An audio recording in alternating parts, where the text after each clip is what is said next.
Мен Турдакун Субалиевичке жала жаап атышпайбы? Ошо киши берип салган деп. Бул карандай калп. Анткени Турдакун Субалиевич бардыгын ойлону менен ошол кезде сууну өткөрүп берип, жерди берип, сууну толтуруп, бирок ушунун эле экономикалык пайдасын көрөлү деген максат болгон. Тилекке каршы өзбек тарабын аткарган жок да. Сиз кимдин анда баатыр боло элек да. Кимдин талабын талашып, ким тарапка иштеп атасыз? Сиз кыргыз мамлекетинин, кыргыз жарандарынын, кыргыз элинин коопсуздугун коргогон адамсызбы же өзбек тарапка ыктап атасызбы? Эмне анча өзбектерге жан тартып атасыздар? Мен ошол суроону бүгүн Садыр Жапаровго да берем. Эмне анча жан тартып атасыңар өзбектерге? Өзбек коңшуларга бере турган болсо ушундай көтөмзордук менен, мен ушинтип эле айтам. Анда Өзбекстандын баатыры болот. Ташкенттин так ортосунан эстелик тургуш керек. Өзбек телеканалдарында, өзбек сайттарында, өзбек блогерлери ачык эле айтып атпайбы? Бизге башка жердин кереги жок, Кемпирабад керек деп. Каркыра берилип атканда анда камералар жок эле, адамдардын жүзүн тартып алган мүмкүнчүлүк жок эле, ким эмне деп сүйлөгөн тартылган эмес эле көп жерде. Азыр бүт баарыныкы бар. Ким эмне деп сүйлөп атат, ким кандай каяка тартып атат, ким Өзбекстандын адвокаты болуп атат, бүт баары фиксация болуп жазылып атат. Мына ошонун баарын жүзүнө такап туруп көргөзүп беребиз. Бирок ушул уралап, колдоп берип аткандар эң чоң кылмышка барып аткандар. Мына ошолор биринчи өзүлөрүнүн урпактарын толугу менен бузган болот, булгаган болот. Эртең балдар сурайт: ата, эмне кылдыңыз эле? Кантип бердиңиз эле дегенде эмне деп жооп берет? Мен ошондо кошоматчы болчумун деп айтабы? Мен ошондо эки доско кошомат айтып жүргөм, мага кызмат керек эле деп айтабы? Ал эми жергиликтүү тургундардын ичинен референдум кылабыз, ушундай дей турган болсо, бул келечекте чоң бир мамлекеттин бүтүндүгүнө шек келтире турган жагдайга алып келет. 90-жыл, 2010-жылды мен эске салам.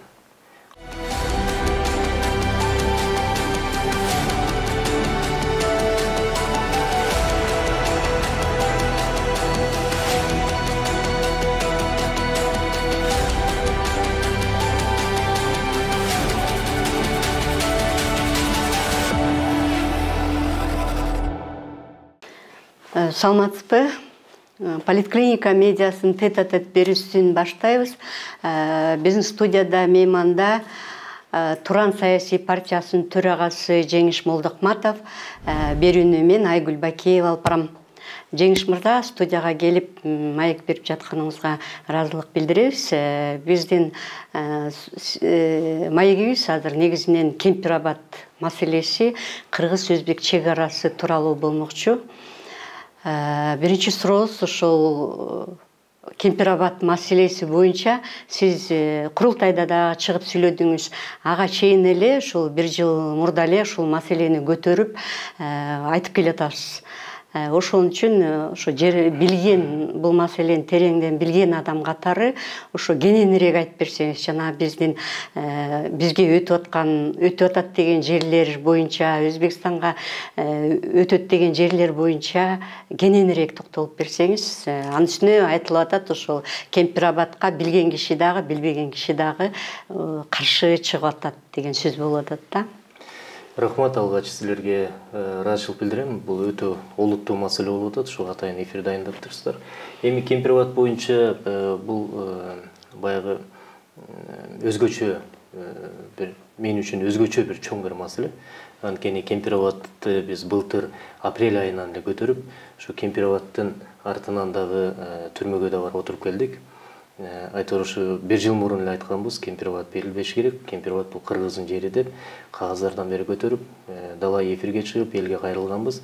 Анан бир жыл абакта жаттык. Ошо менен эсиңерде болуш керек, апрелдин 26-сында, биз 28-inde ошо Кара сууда ынтымак деген айыл бар.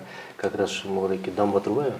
Кемпирабад могуреки жалпы Кемпирабадта, ушул Кемпирабадта могуреки дамбасы. Мына карап турсаңар, могуреки сызык канчалык көрүнөт билбейм. Бул Өзбекстанга тийиштүү, калган Кыргызстандыкы. Эми ушул дамбанын мына бөлүгү өзбектики, мына бөлүгү кыргыздыкы. Дамба толугу менен өзбек тарапка өтүп кетип салынып калган деген бул жалган. Анан ушул мына могу жерге барып, могу дөңгө барып биз Камчыбек Ташиев ошол кезде делимитация демаркация комиссиянын төрагасы катары бар эл менен жолугат. Эми ал жерде элдик жыйын деле болгон эмес. Бишкектен бир 3 бус алып барып, бирде митингтерден тынбай катышып жүргөн адамдар уралап кол көтөрүп, анан макулдук берип койгонда, анан ушул жерден жыйын өтөт дагы, могу дамбанын мына жерде монда көрсөтсөм болот болуш керек. Билесиңер да, баягы өзгөнгө барып эл менен жолугуп атканда айтпады эле, билбей 100 гектар берип коюп турмун деген, мына жер 100 гектар. Болжолду ушул жерде. Анан ынтымак айылына ушул жерге келип сүйлөшүп атканда, мейли эл каршы экен, мен 50 гектар берейин дейт. Анан эл болбой койгондо, анда мен 20 гектарын сурайын дейт. 20 гектар мына бир эки оозу. Оозу. Анан мына бир эки да, могу дамба да. Ошо 20 гектар моундай келип туруп, оозу. Могу дамбанын алдында Өзбекстан курган 2 кез турат. Мына ушу менен кошуп туруп, анан кыргыздын жерин өзбекке берип сүйлөшүп келейин деп кеткен. Бирок көп өтпөй Куршапта эл топтолот. Анан элдин алдында катуу сынга кабылып, ошол жерден сөз берген. Эл каршы, эл тарабынан шайланып келип, эл тарабынан биз дайындалгандан кийин биз элге каршы чыкпайбыз. Протоколдун негизинде Кемпирабад берилбейт деп 1 жыл мурун сөз берген. Ошо менен тема жабылат. Бирок биз талап кылып аттык. Протоколду көргөзгүлө, жокко чыккан протоколду Жогорку Кеңештен процедура боюнча жокко чыгып чыгарып салгыла деп сунуш кылып, суранып аттык, бирок ал болгон жок. Эми жалпы Кемпирабад боюнча. Кемпирабадты айтканда биз ошо 65-жылдан баштап эле айтабыз да. Негизи тарыхта бул 27-жылы башталган. 1927-жылы Дариянын нугун ошол жерде Шахриханский, Андижанский, Савай деп нукка буруш үчүн 27-жылы ошо плотинаны суу сактагычты куруу проекти долбоору биринчи көтөрүлүп. 27-жылы бул долбоор биринчи демилгеленген. Анан 36-40 жылдары бир кичине плотина салынат. Жанагы мен айтып аткан Кара Дария, мына бир эки Кара Дария суу. Могу жерде мына Жалал Абад, биягы Ош областы. Мына жер Өзбекстан бул каптагы. Мына Кара Дарияда ушунун нугун 3кө Шахриханский, Андижанский, Савай деп нукка бөлүш үчүн анан 36-жылдан 40-жылдары бир кичинекей плотина курулат. Бирок 63-жылы анда билесиздер союздаш мамлекеттер жалпы бир бүтүн катары кабыл алынып, анан пландык экономикада жашачубуз, ар бир 5 жыл сайын план аткарып, анан мисалы Кыргызстан эт, сүт, жүн берип тура турган болсо, өзбек тарап пахта менен камсыздачы. Бардыгы борбордук комитет башта айтканда Москвага көз каранды болчубуз. Мына ошо өзбек тарап мына жер көрдүңөрбү? Өзбек тарап. Ошол жерде пахтаны өркүндөтүп, анын көлөмүн көтөрүү үчүн суу жетпейт, жерди кеңейтели деп, анан биз жакка 63-жылы 13-сентябрда анда Турдак Мусубалиевич болчу, кат жолдошот. Сунуштама киргизишет, мына мындай дамба салалы дагы чоң суу сактагыч куралы деп. Анан 65-жылы макулдашылат дагы, өзбек кыргыз тарап макулдашып токтом чыгат. Бирок токтомдо азыр айрымдар жада калса депутаттар, бийлик төөлөр айтып атпайбы, бул 65-жылы эле берилип кеткен деп, ал жалган. Анткени мына постановление Центрального комитета Коммунистической партии Киргизии и Совета министров Киргизской ССР деп турат. Мына жерде от 13 сентября 62 года деп. Могу жерде жазып атат, придавая большое народохозяйственное значение строительству Кампирабадского водохранилища для дальнейшего увеличения производства хлопка деп, өзбек тарапка жана пахтасын өндүрүү үчүн деп. Анан отвод деп берет. Отвод деп. Мына отведение деп турат мына жерде. Мына принять в порядке компенсации за земли отведение, то есть передача деген жок. Отведение менен передача деген передача берип салды деген сөз. Отведение ушул суу сактагычты дамбаны куруп, сууну жаткырыш үчүн жерди берип атышат. Эми бу жерде абдан көп маселе бар. Өзбек тарап 65-жылы келишилген макулдашылган келишимге ылайык булар мына каналдын суунун чети менен буякта өзгөн анын кара суу бар да, 2 район. Айылдар бар эле, талалар бар эле. Ушул суу басып атат да. Ушул уютулган элдин камын көрүп, дренаждык канал куруш керек эле өзбек тарап. ал курулган эмес. Дренаждык канал куруш керек эле, курулган эмес. Андан кийин ушундан сох тиги суу сактагычы курулмак. Андан кийин берден да канал казылып барып, азыр айтылып жүрөт 191 болчу, айтор 219 километр канал казылып, чоң 20 миңден ашык гектар биз суу аттуу жер алмакпыз. Аны бир аткарылган эмес. Компенсация иретинде ушул баскан суу баскан жердин ордуна булар бизге жер бериш керек эле. Ушул жерде чатак чыгып атат. Азыр мына бийликтин 3 жолу жабык шартында жыйын өттү. Ал жерден да айтып атышат да, өзбектер алып койгон, бул жердин ордуна жер берип койгон деп. 4127 гектар жер берген. Ал жер компенсация деп коет. Юриспруденцияда компенсация деген термин бар, өзүнчө түшүндүрмө бар. Бул суу баскан жер жараксыз болуп калды да, ушул жерди компенсировать этип, ордун толтуруп деп түшүндүрөлү. 4127 гектар берилген. Бул ар кайсы жерлерден берилген да. Анан тилекке каршы 4127 гектар бул кайрак жерлер, таштак жерлер. Мына жер өтө бай жер эле да. Мына ошону азыр депутаттар жада калса айтып атышат да, эгерде Кемпир-Абадты аз бербей койсок, анда бизге берген 4127 гектарды алып алат. Ошол жерге курулган Сузакта көп райондордо берилген да, Кадамжайда берилген. Мо ошол жерде отуруп ташып калган айылдар эмне кылып көчүрүп кетебиз деп. Бул жалган. Анткени тарыхый документтин бардыгында ушинтип турат. Эми жалпы суу сактагычтын бул Кыргызстанда мынандай тизме бар. Суу сактагычтардын тизмеси бар. Бул стратегиялык объектлерге кирет да. Стратегиялык объектлерге кирет. Анын ичинде мисалы Токтогул суу сактагычы 74-жылы ишке берилген Кировский, Орто Токой, Курпсайский, Папанский дегендер да. Мына ушунун ичине тилекке каршы стратегиялык объект катары кирген эмес. Жакшы иликтеп көрсөңөр, чыр болуп атат да, эмнеге кирбейт деп. Анткени бул суу сактагыч бул өзбек тарапка стратегиялык объект деп кабыл алынат. Ташиев айтканда мына жерге суу өтөт да, муну 95 Андижан суу сактагычы деп аталат. Бул башынан Андижан, анан биздики Кемпир-Абад деп атап алганбыз. Анан биз көнгөнбүз да Кемпир-Абад деп. Анан мына өзбек тарап бүгүнкү күнү 2 миллиондон ашык жерди, гектар жерди сугарат. Аякта эмне гана өспөйт. Эми маселе мынанын ичине кирбейт да, бирок бул биздин жер да. Кыргыздын жери, Кыргыздын жеринде турган суу. Бул стратегиялык объект деп эсептелиниши керек. Эми суунун көлөмү боюнча Кыргызстанда 2-нчи орунду элек. Мисалы, мына Токтогулдуку 19 миллиард 500 миллион деп берилсе, кубометр суу көлөм. Мунуку 1,9 миллиард. 1,7ден 1,9га чейин жетет кубометр. Бул Кыргызстанда 2-нчи орунду элек. Стратегиялык маанисине ээ сөзсүз. Мына ушуну эске албай жатышат да тилекке каршы. Азыр бир нерсе бар. Кыргыздыкы деген дагы бир далил. Мен Турдакун Субалиевичке жала жаап атышпайбы? Ошо киши берип салган деп. Бул карандай калп. Анткени Турдакун Субалиевич бардыгын ойлону менен ошол кезде сууну өткөрүп берип, жерди берип сууну толтуруп, бирок ушунун эле экономикалык пайдасын көрөлү деген максат болгон. Тилекке каршы өзбек тарабы аткарган жок да. Мана Турдакун Субалиевичтин эскерүүлөрү бар. Өзбек тарабы өткөрүп берген теге жазылганын аткарган жок. Дренаждык каналдар казылган жок, каналдын баары казылган жок, компенсация төлөнгөн жок. Ушунун тегеретесинде 800дөн ашык үй жарактан чыккан, миңдеген адам ооруйт бүгүн. Бирок кандай болсо да бул Кыргыздын жери да. Эми бул дагы бир далил катары мен айтайын. Беловежское соглашение деген болгон. 8 декабрь 91-жылы КМШ СНГ мамлекеттерин түзүп, союз кулагандан кийин мына эки соглашение.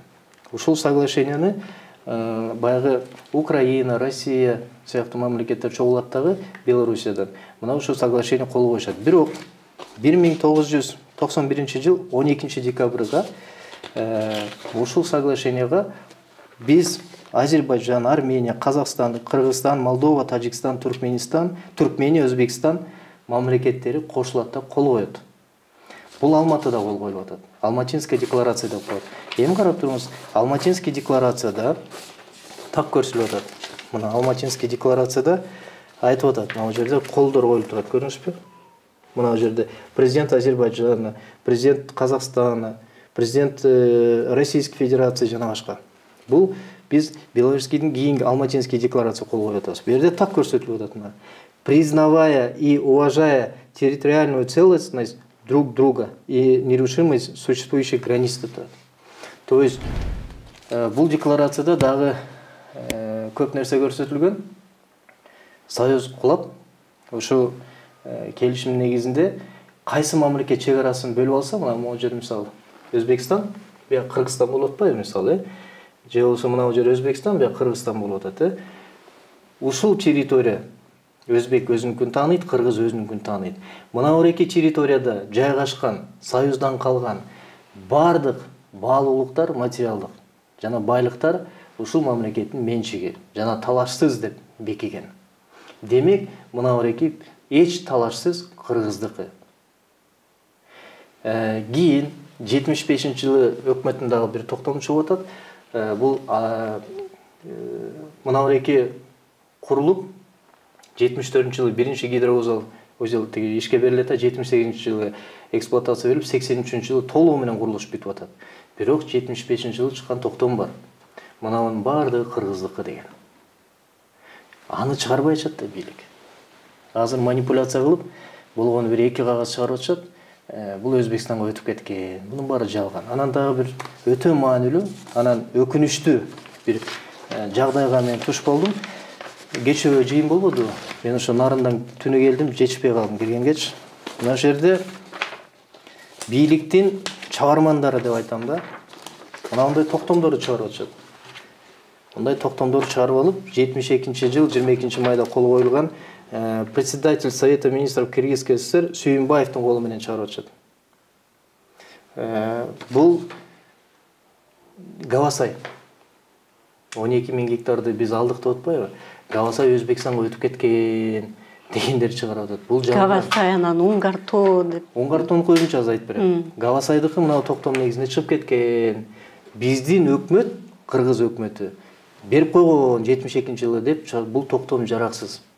Анткени бул өкмөттүн токтому. Ошол жердеги райком, облкомдун баары анан борборго жөнөтөт да бизги токтом чыгарат. Бирок жалпы жыйын болгон эмес. Биякта Өзбектерде да болгон эмес, Кыргызда да болгон эмес. Анан борбордук комитетте жыйын болгон эмес ушу токтомду бекитүү боюнча. Демек Гавасай Кыргыздыкы. 19 200 гектар бул биздики. Мына ошону түшүндүрүп бере албай атабыз да биз. Анан Уңгартоо 35 гектар боюнча. Уңгартоо камчы кыргызча айтканда чек ара мынтип келатып туруп, анан Уңгартоонун мынтип өтүп кетет депчи. Талаш деп жүрүштү. Бирок Уңгартоонун тарыхы 24-жылы карта чийилип атканда Жусуп Абдрахманов, Шенал Айдарбеков аталары чийип, ошондо Жусуп Абдрахманов атабыздын тууганы. Ошо туугандардын бири делимитация демаркация комиссиясына мүчө болуп кирет. Бирок аны толук кандуу иштетишпейт. Ошол жерде карта чийилет. Ошол карта 55-жылы такталып чыгат. 1955-жылы жанагы Уңгартоо Кыргыздын жери деп картага түшкөн. Талашсыз болду. Эми кийинки карталар бар да.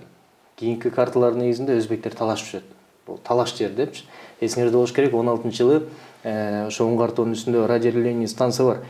Спецназдын чыр чыккан ошол боюнча түшүрүп, 80 спецназ түшүрүп, Алабука билесиз, Алабука Чаткалдын жолу мындай шахматта биягы өзбек, биягы кыргыз болуп кетет. Ошол жерге постторду коюп, укмуш болгонбуз, БТРлерди коюп, ошол жерде барып жүргөм да.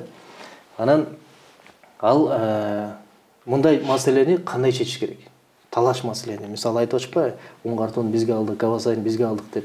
Биздин эле Кыргыздын жерин кайра Кыргызга берип туруп, анан плюс ошо Кыргыздын Кемпирабадын берип салып атпайбызбы? Мындай учурда Бириккен Улуттар уюму бар. Биз Бириккен Улуттар уюмунда мүчөбүз. Мына Бириккен Улуттар уюмуна кайрылып, ошолордун атайын комиссиясы келет дагы. Анан ошондой эгерде талаш боло турган болсо, ошол жакта баардык карталарды көтөрүп чыгып, алардын толук мандаты бар. Анан ортого түшүп чечет. Мисалы Армения менен Азербайжандын чыр маселеси чечилди. Жакында тынчтык келишимине кол коюшту, эки мамлекеттин президенти кол армашты. Мына азыр тынчтык орнолду.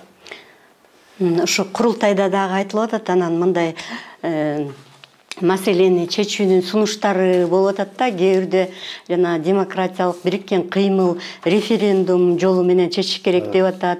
Кээ бири болсо кийинки жылдарга жылдырып коюш керек деп атат.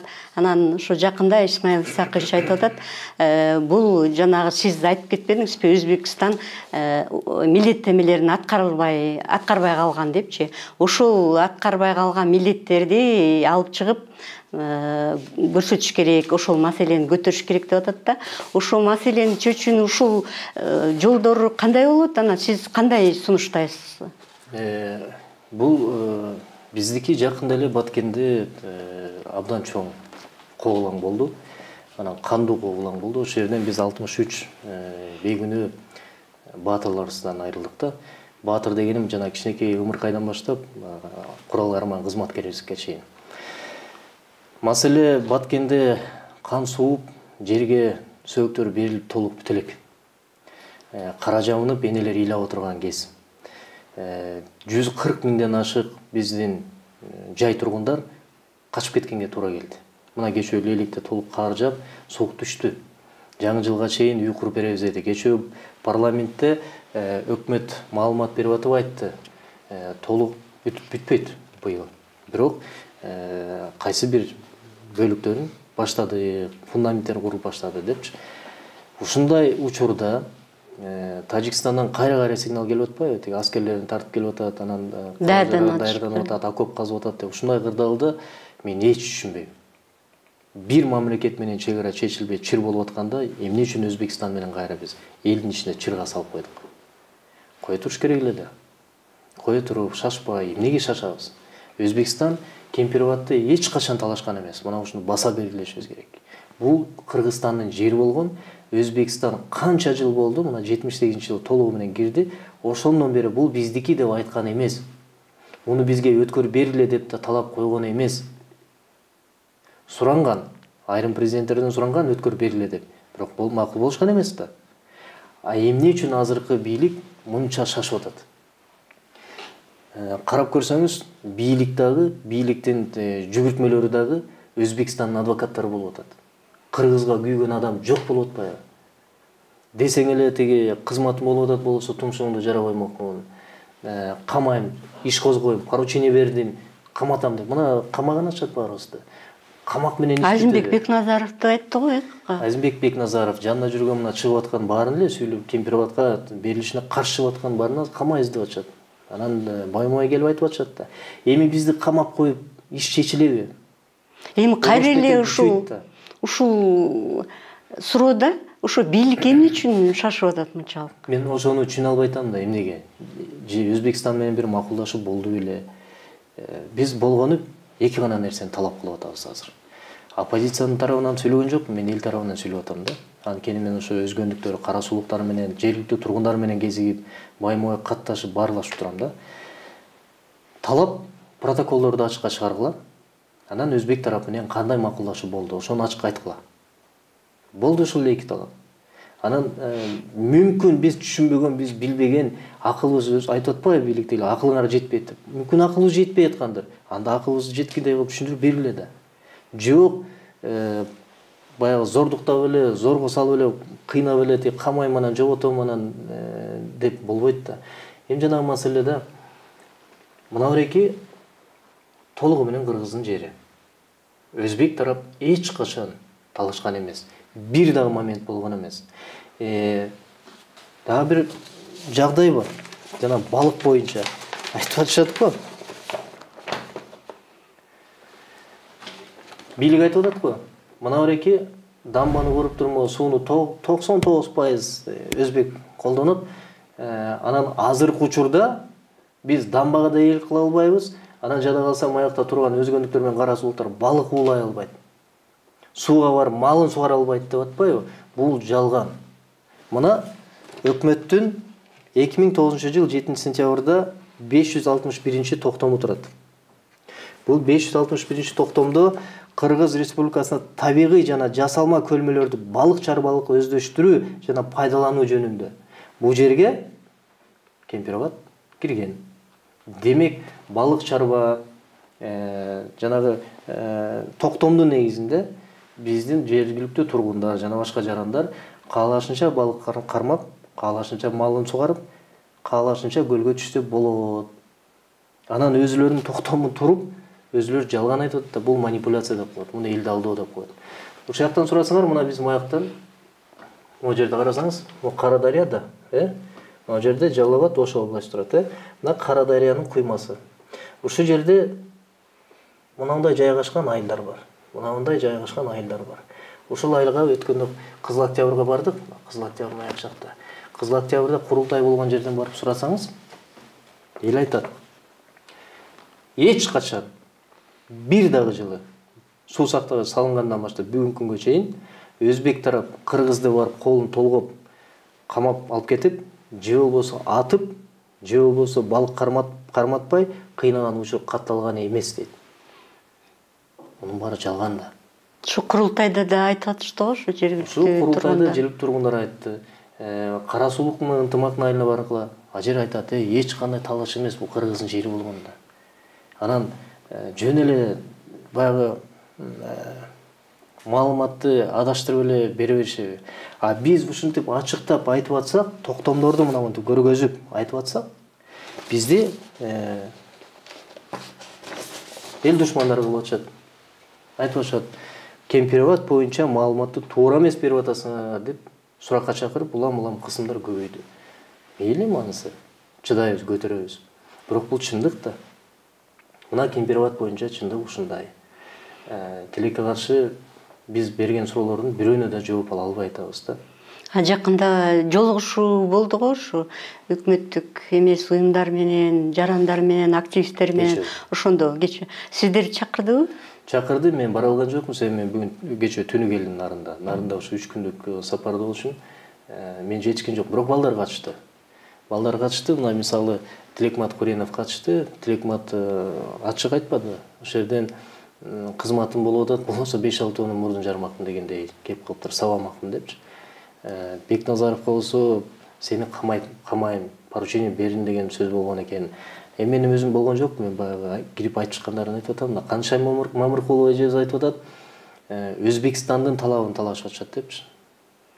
Азимбек Бекназаров айтты го, ушу кайрылуусунда Өзбекстандын баатыры болосуң деп Камчыбек Ташиевке кайрылды го. Сөзсүз. Биз былтыр мына жерге барып, ушул жерден жана элдик жыйын кылганда, дамбаны талашып. Анда дамба эле маселеси бар болчу. Кемпирабадты толук берем деген маселе жок болчу былтыр. Мына дамбаны берем деген, жана 20 гектар берем деген ушул жер болчу. Ошондо биз айтканбыз. Сиз кимдин анда баатыр боло элек да. Кимдин талабын талашып, ким тарапка иштеп атасыз?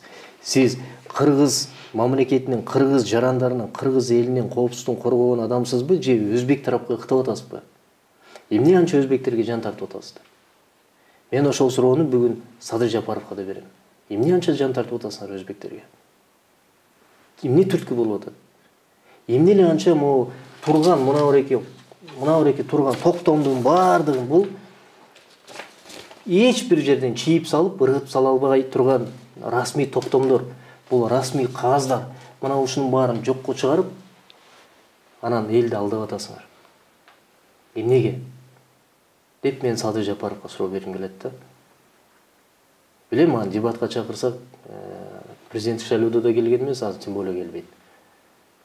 Байсалов айтып атпайбы, кылыбыз кыйшайбайт. Тиги канчалык каршы чыкпагыла бар, мынакей бузбайсыңар, өткөрөбүз деп.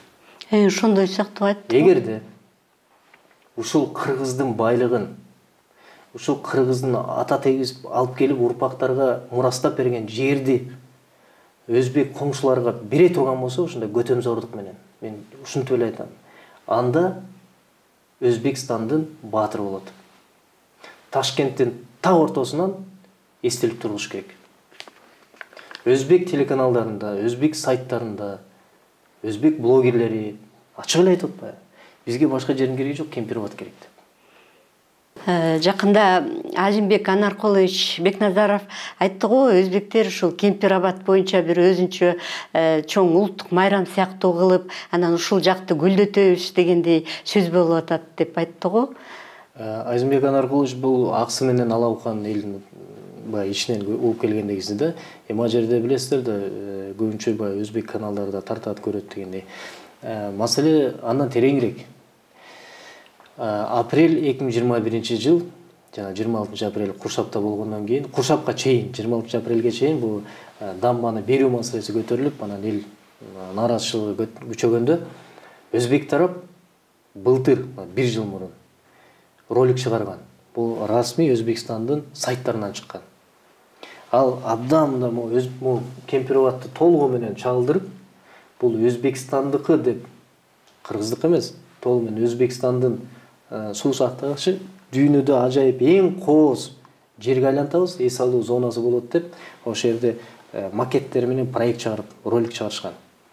Ошондо биз пост жазганбызда, баарыбыз мына өзбектер биздики деп айтып атат деп, 1 жыл мурун болгон. Ошол жерде долбоору бар эле. Баланча миллиард бөлүнүп атат. Бул жакын арада башталат курулуштар. Тегеретеси бүт курортный зона болот. Андан кийин анан бүт бардыгы дүйнөдө эң кооз эс алуучу жайга айлантабыз деген. Мен өткөндө бир берүүдөн айтып атпаймынбы, сурап атышат да. Эгер берилип кетсе эмне болот деп. Кудай сактасын, бербегенге аракет кылыш керек. Баарлап аракет кылыш керек. Эми элестетиңиз, мына жер кыргыз жер, могу жер, могу Кемпироват толугу менен кетти деп коюңуз Өзбекке. Ишенип коюңуз. 10 жылга жетпей, 5-6 жылдын ичинде Өзбекстандын экономикасы болуп көрбөгөндөй темпмен өсүп атат. Мына тегеретеси толугу менен курортко айлана турган болсо, элестетип көрсөңүз. Мына тегеретеси, маягы өзгөнүн карасы. Моякта трасса бар, билесиз да. Мындай трасса бар. Ош-Бишкек кандуу жол деп коет. Мына ушу кан жол. Мына ушу жерден өтүп баратып, анан байкуш кыргыз кылчайып машинадан барат, анан Өзбекстандын курорттук эң ажайып кооз эс алуу жайын көргөндө эмне болот? Жүрөгү тилинип, көзүнөн кан куйлат. Айтат, аттың ушу биздин жер эле деп. Биз ошондой кыла албайбызбы? Кыла алабыз да. Могул кыргыздын жери, айтып атпайбы, суусун пайдаланбай эмне кылабыз, бизге зыян келип атпайбы? Кармап кой. Аны берип эмне? Сени бирөө түртүп атабы? Сени бирөө кыйнап атабы бер деп. 2040 жылы дүйнөлүк иликтөө боюнча, дүйнө жүзү боюнча мөңгүлөрдүн 30% эрийт дейт. Суу тартыш болот. 2050 жылы дүйнөнүкү азыр 8 миллиард боло турган болсо, калктын саны дагы 2 эсе өсөт. Суу абдан кымбат болот. Алтындан да, нефтиден да кымбат болот. Суунун айынан көптөгөн мамлекеттерде согуш болот. Мына бар суу, бул стратегия. Мына бар суу, мына бар дамба, бул рычаг. Мына биз ушуну морекин карматып берип койгонубуз, бул душмандык. Мына бар биздин байлык. Ушуну сактап калыш, кармап калыш, бул бизден. Анан бийликтеги адамдар эле биз билебиз, силер билбейсиңер, биз чечебиз, биз чечсек кандай болсо ошондой болосуңар дегендер болбойт. Уралап, колчап, колдоп, Садыр Нуркожоевич, Камчы Кыдышевич, эл баатырысыңар, силерден өткөн адамдар жок. Чечкиле кандай деген адамдар эртең баса албай калат. Эсиңизде да, үзөңгү куш каркыра берилип атканда, анда камералар жок эле, адамдардын жүзүн тартып алган мүмкүнчүлүк жок эле, ким эмне деп сүйлөгөн тартылган эмес эле көп жерде, азыр бүт баарыныкы бар. Ким эмне деп сүйлөп атат, ким кандай каяка тартып атат, ким Өзбекстандын адвокаты болуп атат, бүт баары фиксация болуп жазылып атат. Мына ошонун баарын жүзүнө такап туруп көргөзүп беребиз. Эртең шайлоо келет. 4 жыл батыл өтөт. Мына 2 жыл, 2,5 жыл өтүп кетти. 3,5 жылы калды. 3,5 жылдан кийин шайлоо келет. Парламенттик дагы, президенттик дагы. Ошондо көрөм мен. Парламенттик шайлоого мен саясатчы болом, саясий лидер болом мен. Мен элдин жүгүн көтөрөм деген инсандар азыр уралап колчап, комитеттин төрагасын кетиргенден баштап, onu кетсин деп кол көтөргөндөр бетине такап беребиз. Мына сен деп. Жооп берчи деп. Ошондо көрөм ким эмне деп жооп берет. Урпактарына чейин шылдың уят болуп жүрүшөт. Айтты койду дебеңиз. Бүгүн бизди камайт, бизди сабайт, бизди кыйнайт. Силер душман болуп атасыңар, силер бузуп атасыңар элди деп. Бирок биз болгон чындыкты айтып атабыз. Бирок ушул уралап, колдоп берип аткандар эң чоң кылмышка барып аткандар. Мына ошолор биринчи өзүлөрүнүн урпактарын толугу менен бузган болот, булгаган болот. Эртең балдар сурайт, ата, эмне кылдыңыз эле? кантип бердиңиз эле деген дейм. Эмне деп жооп берет? Мен ошондо кошоматчы болчумун деп айтабы. Мен ошондо эки доско кошомат айтып жүргөм, мага кызмат керек эле деп айтабы. Көрдүңүзбү? Азимбек Бекназаров ушу кайрылуусунда да айткан турбайбы, ошол курултайдан кийин жана өтү деген жерлерге барып жергиликтүү кишилер менен да жолугуп келиптир да, ал жерлер мурун эле биздики болчу эч кандай өттү деген да эме жок деп айтты го. Мен жана башына көргөзбөдүмбү? Мындай да эми кыскасы Кемпироватты 65-жылы токтом чыгарат, эки мамлекет келишет, анан салып башталат. 74-жылы биринчи гидроузел ишке берилет, 78-жылы эксплуатация өтөт, 83-жылы толугу менен курулуш бүтөт.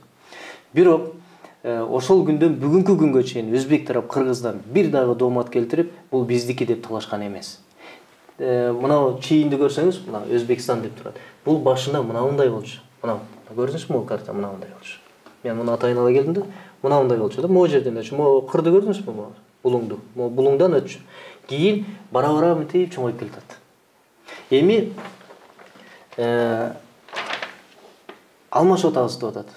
Биз ушул суу басканда толугу менен 908 горизонталь менен эсептегенде бул деңиз деңгээлинен өйдө 5731 гектар жерди басты. Бул 5731 Кыргыздын жери. Ушуга компенсация ретинде Өзбек 4127 гектар берди. Ар кайсы жерден, кайрак жерден берилди. Бүттү. Компенсация. Бул талашсыз жердин үстүнө жерди кошуп берди деген нерсе. Себеби биз жерден айрылдык. Суу сакташтын ордуна. Ордуна эмес. Ордун толтуруп берди. Ордун толтуруп. Жер алмашкан эмеспиз. Эми бул Кемпироватты толугу менен берип, 900 горизонтальга түшүрүп, түшүргөндө могу жер кичине сол каттагы 1242 гектарды кыргыздар ээлчилик кылат дагы 900 гектар горизонтальдан өйдө көтөрбөйбүз. Ушул мына дамбада, могу дамбаны 4-төн 4 8 киши башкарат. Совместный предприятие кылабыз да, ошол жерден сууну бөлүштүрүү жана көлөмүн көзөмөлдөө боюнча биргеликте карайбыз, андай болбойт. Анткени мына дамбанын алдында мына ГЭСтер турат. ГЭСтер көрүнүзбү? Баягы уже тургундардыкы, мына жер толугу менен электростанция. Мунун алдында бир эмес 2 ГЭС турат. Бул стратегиялык объект деп эсептелет. Мен жана көргөзбөдүмбү, биздин Кыргызстандын ичиндеги стратегиялык объектлерге кирген суу сактагычтардын тизмеси. Мына Кемпироватты Өзбекстанга бердик дегенде, бул стратегиялык объект катары кирет. Себеби мунун алдында 2 миллиондон ашык гектар жерди сугарат, экинчиден 2 ГЭС турат. Бул стратегиялык объект. Демек, биз 4 киши киргизесиңби, 100 киши киргизесиңби, мына жер тозулушу керек болот. Анткени дамба бул стратегический мааниге ээ. Биз ушуну түшүндүрүп атсак, силер эл душманысыңар, силер элди бузуп атасыңар, силер бузукусуңар, силерди камаш керек, силер жеткен акмак экенсиңер деп кол көзөп коркутуп атышат. Андан коркуп кетпейбиз. Биз болгон чындыкты айтып атабыз. Муну жергиликтүү тургундар айтып атат. Муну эл өзү, карапайым эл өзү түшүнүп айтып атат.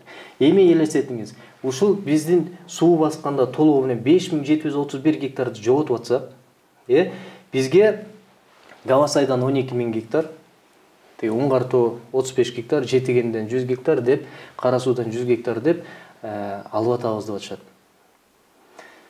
Көргөзбөдүмбү? Гавасайдын өкмөттүн чыгарган токтому 72-жыл 22 майда чыгарган токтому бар.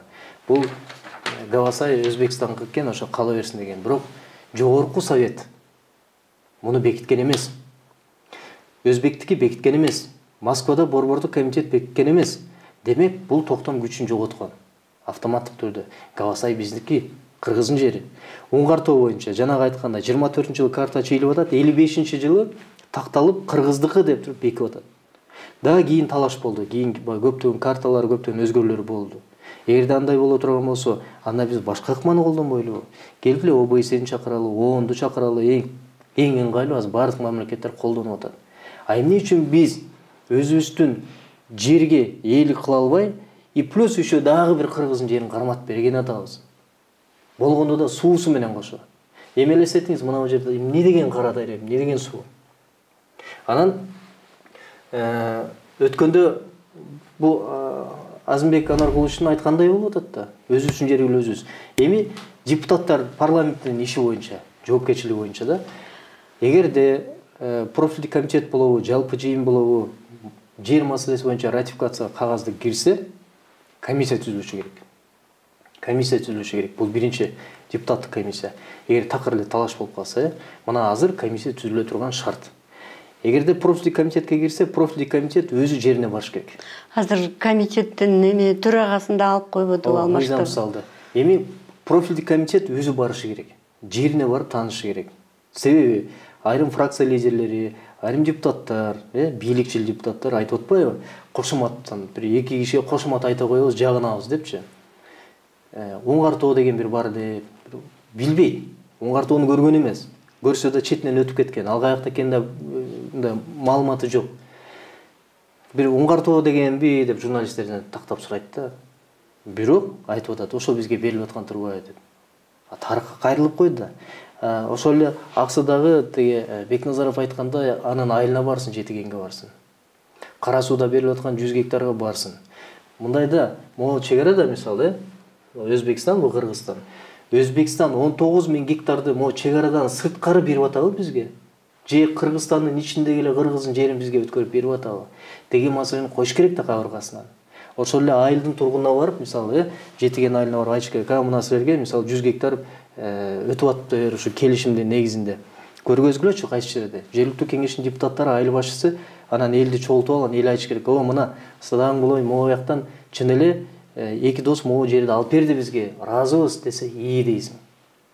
Алар айтып атпайбы, жергиликтүү тургундар, бул өмүр бою биз кыргыз айылы болуп аталып, кыргыздар жашап келгенбиз.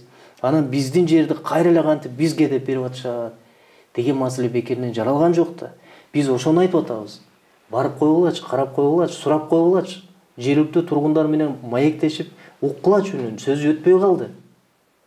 Ким көтөрүлсө чала спортчик, чала бандиттер менен барып баса калышат, камай калышат, суракка чакыра калышат. Бул менен иш чечилбейт да. Түбөлүктүү бийлик болгон эмес эже. Эч качан болгон эмес. Түбөлүктүү империялар кулаган. Билесизби, биринчи дүйнөлүк согуштан кийин 4 империя кулаган. Дүйнөнү дүңгүрөткөн Осман империясы эмне болду эле, жок болуп кетпедиби?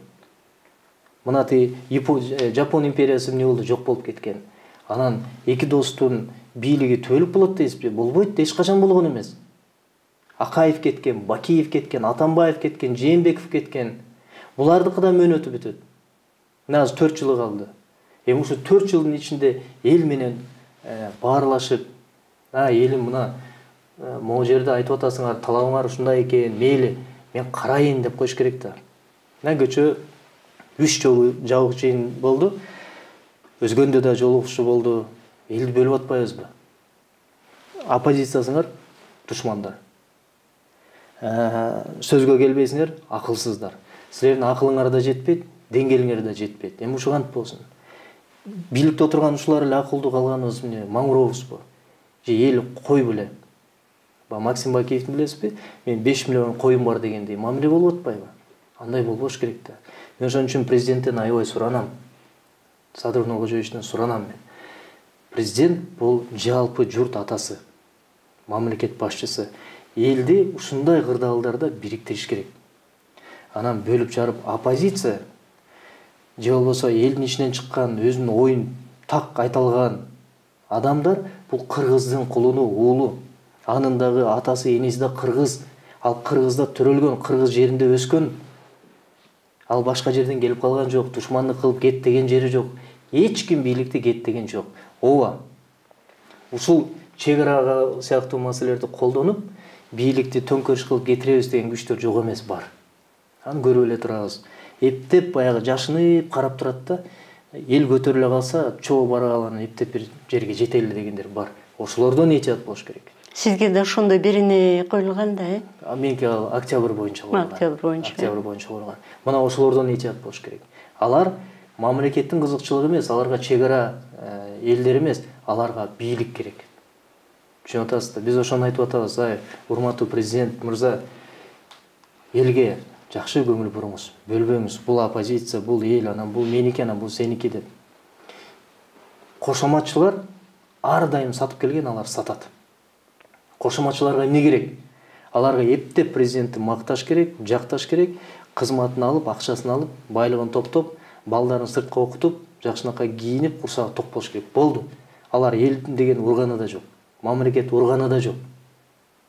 Бийлик кетет, экинчи бийликке секирет, аларды мактап, жактап, майлайт. Бул кошоматчынын өзүнүн милдети. Мындайлар ар дайым болуп келген. Бирок эң коркунучтуу бийликке бүгүн кошоматчылары. Мына ошолор жактап атып, элди бөлүп атып, көргө алып келет, ушундай жерлерди бердиришет. Жап-жаш болгон менин инилерим жүрөт азыр. Берип кое бериш керек, бийлик туура чечим кылып атат деп. Биз бийликтин чек ара негизи бул өтө сезимтал маселе. Мына мынтип отуруп алып, камерага жайып алып, токтомдор чыгарган өзү туура эмес. Бирок ушул токтомдун баарын бийлик өзү чыгарып атпайбы? Бийликтин тарапташтары чыгарып атпайбы? Биз аргасыздан отуруп алып, анан жокко чыгарып атабыз. Могу айтканыңар жалган, могу айтканыңар жалган депчи. Бул сезимтал. Бул парламентте жабык эшик артында биринчи кезекте депутаттарга баарына кагаздар таркатылып берилип, талкууланып, талашып, тартышып, ошол жерден мушташып, кызыл жаяны чабышып, анан бир бүтүмгө келип, анан элге чыгарылат. Мындай түздөп, баарын оңдоп туруп, анан элге чыгарылат. Анан жалпы жыйында талкууланып, чечим кабыл алынышы керек. Бул эң жакшы, туура, мыйзамдуу жолу. А бизде мына жана сиз айткандай комитетке алып келди, биринчиден мыйзамсыз. Анткени комитеттин күн тартибине бул угуу деп эле келген. Анан президенттин өкүлү алып келип туруп, аягында комитеттин жыйыны макулдашуу деп туруп киргизет дагы, ошону менен өткөрө берет. Бир дагы тиркеме жок. Обычно ратификация кагаз келгенде соглашение өзү келет. Соглашение протоколдор тиркелет. Ал бир эле протокол болбойт. Ага ар бир жылга ылайыктуу сүйлөшүүгө жараша протоколдун баары тиркелиш керек. Экспертиза келиш керек. Экономический экспертиза, юридический экспертизанын корутундулары тиркелиши керек. Анан ошонун негизинде ар бир депутаттын колуна берилиши керек. Профильдик комитет эгерде бул макулдашуу боло турган болсо 10 күн эрте таркатылат таанышууга. Эгерде бул талкуу боло турган болсо 3 күн эрте. Эгерде жабык эшик артында болсо, гриф басылат дагы депутаттын колуна толук пакет берилиши керек. Андай жок да. Жөн эле соглашение алып тургандан эки адамдын айтканы менен уралап кол көтөрүп берип атышпайбы? Эми ошо кол койбой койгон комитеттин төрагасын мыйзамсыз алып коюшту. Себеби Жогорку Кеңештин регламенти жөнүндө мыйзамга регламентине ылайык 27-беренесинде так көргөзүлгөн. Комитеттин төрагасын алуу үчүн 50дөн кем эмес депутаттын макулугу керек деп 43 менен алып коюшту. Бул тарых. Мен ошо депутаттарга да кайрылам. Биз бүгүн тепкидебиз. Биз бүгүн эл душманыбыз. Биз бүгүн элдин ичине бөлүнүп чыккан эң начар бийлик үчүн, эң начар акылсыз адамдарбыз да. Бирок мезгил келет, тескерисинче айланат. Ошондо азыркы кемпирабадты колдоп, коргоп, биздин кыргыздын жери деп чындыкты, акыйкатты айтып аткандар тигилердин үстүндө болобуз. Ал эми азыр уралап кол көтөрүп, бийлик гана бийлик, ушуларды гана урушубуз керек деп кошомат айтып тургандар эртең жер эл карай албай жер карап басып калат. Азыр башка заман. Технология өнүккөн. Ар бирөөнүн сүрөтүн кемпирабадтын четине илиш керек. Жер саткансың, эл душманысың деп. Аны кылат жаштар. Буюрса күн эгер берилип кетсе келет, берилбеш керек. Алдыда ушу Шавкат Мирзиёев ушу жакында келет деген маалыматтар болду го. Ушуга карата мындай кол коюп коюлбайбы? Процедура боюнча бул биринчи демаркация делимитация комиссия иштеп чыгат, могу границаларды тактайт, анан кийин протоколду алып келет. Протоколдун үстүнөн эки өкмөт аралык комиссия түзүлүшү керек. Өкмөт аралык комиссия ошо протоколду карайт, макул эмесмин деп түздөп, оңдоп киргизет дагы. Анан профильдик комитетке макулдашууга документ кирет. Ал макулдашылгандан кийин эки президент кол коет. Анан ал ратификация документ толугу менен парламентке кирет. Парламент жалпы жыйында карап, анан талкуулап ошол жерден чечет. Менин оюмча абдан туура айтып атасыз. Жакында Мирзиёев келет, ошого шашылышып атат да. Мамлекеттик сапар менен келген абдан шашылып, ошо Мирзиёевдин алдына ошо чаап берели деп атышат да. Эми ачык эле айтып атышпайбы? Ачык эле айтып атышпайбы? Ошо бийликтин өкүлдөрү өзүлөрү эле айтпайбы? Мирзиёев келгенге чейин ушуну ачык бүтүрөлү деп. Мына президенттин кудасы Түмөнбаев июлдун аягы, августтун башында азаттыкка интервью бербеди беле. Эч ким билбейт. тиги жашыруун фракция лидерлери чогулуп Кемпирабадында маселе чечилди. Өзбекстан менен 100% чегараны чечтик. Жакында Мирзиёев келатканда кол коюшабыз деп бир койбоду эле. Булар баягы сыр деген менен сырдын баарын өзүлөрү чыгарып атат. Анан биз ошол чыгарган сырларын ачыктап бул жалган, бул туура деп десек, бизди суракка чакырып атат. Ушул жана Кемпирабад боюнча алардын эмеси максаты кандай болуп атат Өзбекстанда? Өзбекстандын максаты бул, Өзбекстандыкын айтасыз, Өзбекстандын максаты бул эң биринчи могу суу ресурсуна ээ болуш керек, анан жерди алыш керек. Анткени кайрак жерлер бизге да аларга да кереги жок да.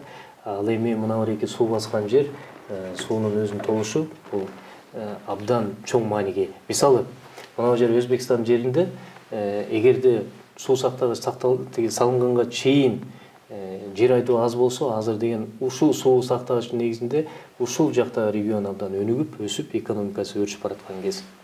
Эми маселе Кемпирабадты чечүүдө да бир сунуштар киргизип атышпайбы? Мисалы, референдум өткөрүш керек депчи. Макул болбошубуз керек. Караманына каршы турушубуз керек. Референдумду өткөрүү, бул референдум өткөрүүнүн кажети жок.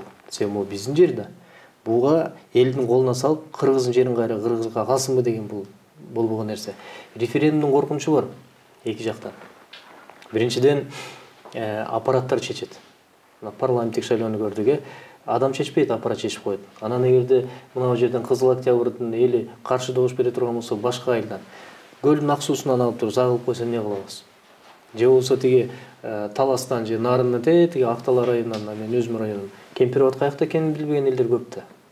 Мына алар билип билбей эле бийликтин сөзүнө көнүп за деп койсо эмне кылабыз? Мына ошон үчүн референдумга салыш өтө кыйын. Ал эми жергиликтүү тургундардын ичинен референдум кылабыз, ушундай дей турган болсо, бул келечекте чоң бир мамлекеттин бүтүндүгүнө шек келтире турган жагдайга алып келет. 90-жыл, 2010-жылды мен эске салам. Калган эл түшүнөт болуш керек. Мен кеңири бир-эки нерсеге түшүндүрүп берейин да. Мына жерде билбейм, мен канчалык сизге көргөзүп берейин да. Могул жер карта. Мына могу жол. Мына могу Жалал-Абад, Ош. Могу кан жол. Ош Бишкек жолу. Мына көрдүңүзбү? Мырза, Алга. Бул чоңойгондон чоңоюп келатат. Биз Кемпирабадты биздин жерде туруп бербей турган учурда Өзбектин жери чоңоюп келатат да. Алар тор тартып койгон уже. А бергенден кийин эмне болот деген маселе. Мына өзгөрүүлөр. 52, 68, 83, 87 жылдар. Чоңоюп келатпайбы? Чоңоюп келатат. Көрдүңүзбү? Чоңоюп келатат. Мына жерде эгерде могу булуңдан кетсе, бирден уже бул жерден кетип атат. Жалпы, көрдүңүзбү? Өзбек тарап улам кирип келатат да. Эгерде муну толугу менен бере турган болсок, тем более референдумдун колуна, элдин колуна сала турган болсок, жалпы, анда келечекте биздин шоурубуз ушул болот. Мына жерде карасаңыз. Мына жерде мен айтып аткан Карадарияда Жалал-Абад, Ош, буякта жол турат мынакей. Могу жактан кетет. Мына Ош Бишкек жолу. Мондай көпүрө салганга мүмкүнчүлүк бар. Бул Кемпирабадтын башы. Буяктан көпүрө салып кое турган болсок, Жалал-Абад, Ош райондор ортосунда кадимкидей кыскарат. Айланабыз да азыр. Эми караңыз, ушуну бере турган болсок, жолдун учуна чейин келип атпайбы? Биз өзүбүздүн мамлекеттин чегинен да ашырып атпайбызбы? Бул стратегиялык трасса да. Эртең эмне болот? Сууну ашырып туруп, трассадан ашырып койсо, мына казактар жасагандай, токмоктун бер жагынан ашырып туруп зым тартып койду го. Аны эмне кылабыз анда? Ош Бишкек жолду өткөн атпайбы? Айта берсек, коркунучтар абдан көп. Анан муну бергенде өзгөн. Суу да. Суу, өзгөн кара суу. Өзгөн шаарына жакындап барышы мүмкүн. Кийин өзгөн шаары менен тиги Өзбекстан чегарасы бир линия болуп кала турган болсо, референдум өткөрүп койсо эмне кылабыз? Эмне кылабыз анда? Курамына кирип кетсин десечи. Келечектеги бомбалар бар да. Мен ошону айтып атам, келечектеги бомбалар. Азыркы мейли уралап бул бийлик берип койсун, келечекте эмне болот? өзгөн курсап, жалап атып, кесилип, бөлүнүп кереги барбы ушуна? Тынч жаткан элди, тынч турган жер менен сууну коюп койбойлу ушундай эле. Сиз эсибизде абактан чыкканда ушу элге рахмат айтып, анан биринчи кезекте журналисттерге рахмат айтам деп айттыңыз эле да. Анан жакында ушул Азаттык, Кактус клуб басмаларын жабылсын деп дагы чыгып атышат. Ушул дагы бир бийликтин массалык маалымат каражаттарына болгон көз карашы эмеспи?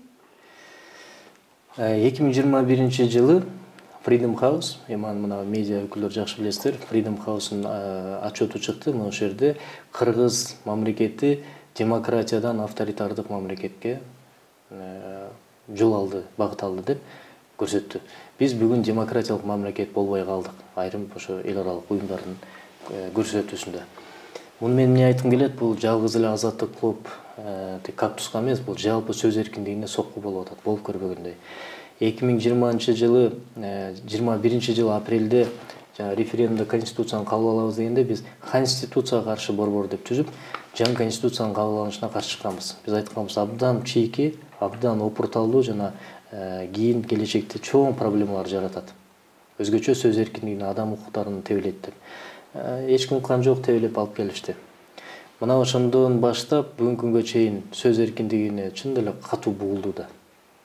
Журналисттерге иш козголуп атат, кылмыш иштери басып келип, ушундай кеңсенин ичинен чөнтөгүнө тиги наркотикти сала калып иш козгоп атышат. Быйыл эле, мына 22 жыл 23 кылмышчы козголуптур. Жанагы экстремизм боюнча. Анын баары болгондо массалык башалмандык, экстремизмге жакын беренелер менен бул өтө оор беренелер. Активист блогерлерге козгошкон. Эч кандай аналитика жок, эч кандай иликтөө жок, тергөө болгон эмес. Эптеп эле алып оозун жабыш керек, токуйт дагы сотко өткөрүп берип атышат. Ал балдар бүгүн СИЗОдо отурушат. Түрмө бул өтө шарты өтө оор жер. Биз сизде ушул студияда сиз да ошо абактагы күндөрүңүздү бир аз айтып кеттиңиз эле. Анан кайра дагы ошондой коркунучтар келе атат. Бар, сөзсүз бар. Анан мен айтканым бул жалгыз Азаттык клуб эмес, Кактус эмес, жалпы сөз эркиндигине чоң сокку болуп атат. Кыргызстан негизи Борбор Азия мамлекетинин ичинде ошо демократиянын аралчасы деп сөз эркиндиги үчүн күрөшүп, 30 жылдан бери күрөш жүргүзүп келет да. Тилекке каршы акыркы окуялар өтө жагымсыз. Бирок ачык айтам, бул бийлик мындан утулат. Анткени бийлик канча алсыз болсо, ошончо тиги медиа менен күрөшүп баштайт. Журналисттер менен, эркин журналисттер менен күрөшүп баштайт да. Анткени журналисттер силер ачыкка чыгарып атасыңар да, коррупциялык схемаларды, мындай нерселердин баарын ачыкка чыгарып, бийликтин туура эмес кадамдарын ачыктап атасыңар да. Бул бийликке сөзсүз жакпайт. Ошон үчүн кысым күчөдү. Азыр мына медиа боюнча жаңы мыйзам карап атышат. Ал жерде абдан чоң нерселер катылган. Бул бомба замедленного действия деп коет да. Журналисттер бекем болуш керек, биригишиңер керек. Эми абак боюнча айтып калдыңыз, коркунуч бар. Мен артымдан азыр кайтарып жүрүшөт. Мен айтам да, мен эмне кыласыңар кайтарып. Мамлекет, эл душман эмесмин мен. Анан ачык эле келип айтышат, кабарлашат, камалгантасың, камагын атабат. Мына жакында камайсың, мына ондай сүйлөсөң эле камаласың, мынтип айтсаң эле камаласың деп. Анда баарыбыз коркуп отура берелиби? Биз бир секретный материал чыгарбасак, биз бир туура эмес нерсени кылбасак, бир нерсени урдабасак, элди бир бийликти басып алгыла, революция кылгыла деп үндөбөсөк, бардык жерде айтып атабыз. Бул бийлигин алмашса, эртең дагы ушундай болот. Дагы биз 10 жылга артка кетип, бирибизди куугунтукта камап жүрө беребиз. Токтонбойлубу? Андан көрөк мына азыр тиги президент кичине ойлонуп, элге жакындабайбы? Деп анан билбейм, мен мисалы сиздин передачадан кийин де 1-2 күндөн кийин мага иш козголуп, камап койсо деле таң калбаш керек. Анткени Кемпирабад боюнча позициябызды эч качан берген эмес, бербейбиз. Мен ушу боюнча камалып чыккам да. бир жыл мурун айтып, анан ошондо дагы Титашев ал маселени бербейбиз Кемпирабадты деп айткан турбайбы ал? Куршапка барганда айткан, ынтымактан кийин Куршапта болду жыйын, ошондо бир стадион эл толуп, анан катуу айтылган да. Бул кыргыздын жери бербе дегенде ачык айткан, элдин талабы болуп атат, эл тарабынан шайланганбыз, элден кете албайбыз, бербе деңерби, бербейм деп айткан. Анан көп өтпөй бул биз Кемпирабад жөнүндө кеп кылып атабыз да. Гавасай тиги чаткал жака вертолет менен учуп барат да, ошол жерден аксакалдар менен кезип, ошол жерден да кеп кылган. Мына видеолор жүрөт YouTube'да. 19.200 гектар бул кыргыздын жери экен деп мен көргөзгөн мод. Мына бар эки токтомду өзү окуп берген, өзүнүн колу менен окуп берген. Камчы Кылычбаев айткан. Мына жерде мына Сүйүнбаев жана башкалардын колу менен бул тиги Гавасай берилип кеткен экен. Бирок жогорку жыйын чечим чыгарган эмес экен. Биз талаша турган жөндөмүбүз дагы, мүмкүнчүлүгүбүз да бар. Мен муну талашам. Кемпирабадты да бербейм. Мен эми тиги 19.200 гектарда тиги талашам деп элге сөз берген да. А бүгүн тескерисинче Кемпирабадты дагы, Гавасайын дагы, Оңгартуусун да баарын кошуп салды да. Бул өтө туура эмес, өтө кооптуу нерсе. Ошо жыйынтыктап айтканда сиздин сунушуңуз? Менин сунушум мына азыр тажик тарап тынчып айтат. Тилекке каршы ар кандай маалыматтар чыгарып атат. Эки мамлекеттин расмий өкүлдөрү, бул погран службалары, анан ГКНБ улам-улам маалыматты жаңыртып атышпайбы? Силер келип атасыңар, мен алып келип атам, сен алып келип атасың аскерлерди дегендей да. Анан ушундай кырдаалда эл сыртта суук түштү, мына 1-2 жумадан кийин кар түшөт. Мына ошо элдердин коопсуздугун ойлоп, азыр Баткенге чоң көңүл буруш керек. Ал эми мына бар эки Кемпирабадтын маселесин жыйыштырып туруп артка калтырыш керек. Бул биринчи сунуш. Анан талашпай бардыгын ачык. Эми бардыгы ачылып калды азыр. Жашап турган эчтеке деле калбай калды. Бийлик өзү жашырам деп атып, өзү баарын ачып алды. Анан көтөрүп чыккандын баарын күнөөлөп атпайбы?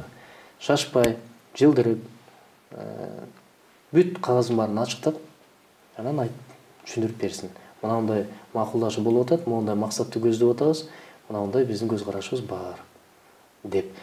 Болбосо Айдарбек деле айтты, Чыңгыз Айдарбек, ошол жерге катышкан депутаттын баары эле айтпадыбы? Колубузга бир документ алып элекпиз деп. Бир документ алып элекпиз деди. Мына демек, ошол документтин баарын жок деген депутаттардын колуна карматып, алар талашып, анан мындай чоң бир талкуу болуп, жергиликтүү тургундар чечет. Могу маселени жергиликтүү тургундар чечиш керек. Жергиликтүү тургундардын оюн угуп, аларды барып чала бандит, чала спортсиздерге салып бербестен, иш козгоп камабастан, кел, сен да кыргызсың деп президент баарын бооруна тарта турган учур. Анан сүйлөшүш керек.